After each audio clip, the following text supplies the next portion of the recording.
you must find it very important, part of a campaign, presumably, to try and get better access to stuff which might help.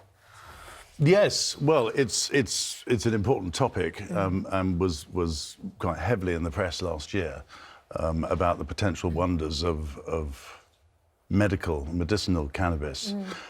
We felt it was the right time to help the possible journey, but also really for us personally to understand more about what's really going on with cannabis, because we thought we knew a bit about it, but we didn't, and we wanted to know why it was taking so long for it to be available in the Law country. has changed now, so does that make it easier for you, families like you, to get access to it, or do you feel that there are still obstacles? Well, the law did change on the 1st of November, making it legal, but it's still not readily available. And that's very logical, because you can't set up protocols for an illegal drug. So there has to be a process. So the first step really was for the government to say, yes, you can have it officially, but then they've got to make decisions about who's going to supply it, who's going to pay for it, who's going to prescribe it, how are they going to prescribe it, how much you're going to take, where you're going to get it from, all of those bits and pieces. So it's just another step, and the setting up those protocols obviously takes time. Very tough for you as a family, obviously, and his parents, but particularly tough for your son, who has to live with this condition all day, every day. What's it been like for him as he's got older and realised that it's just never going to get better without drastic help?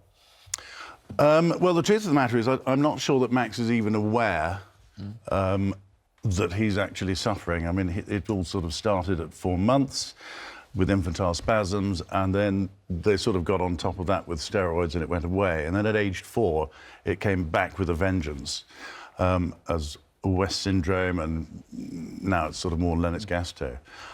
So he's 18 now, just turned 18 at the end of the show. Probably trapped in age 6, stuck there. I mean, he's a charming, beautiful, polite young man, but there's very little conversation. He doesn't complain about anything. He doesn't really talk very much. You know, communication is very limited, but you can see when he's suffering. But something we had learnt during the making of the show is that every time he seizes, which can be up to 120 times a day, he's not feeling it and he's not remembering it. Right. And therefore, it's evidently not as painful for him as it probably is for us to sit and watch it. Well, look, we wish you all the very best with this. I think it is definitely something that should be campaigned and successfully campaigned for. It makes perfect sense to me. And, you know, you've got states, and I'm going to California next week, and their cannabis is legal in all guises. And I think there are lots of medicinal good things that can be done with it. And this is clearly an example where it should be. The programme's on tonight, Channel 4, 9 o'clock, and we send a love to all of your family. Thank you. Thanks so much for coming in to It's a talk to pleasure. us.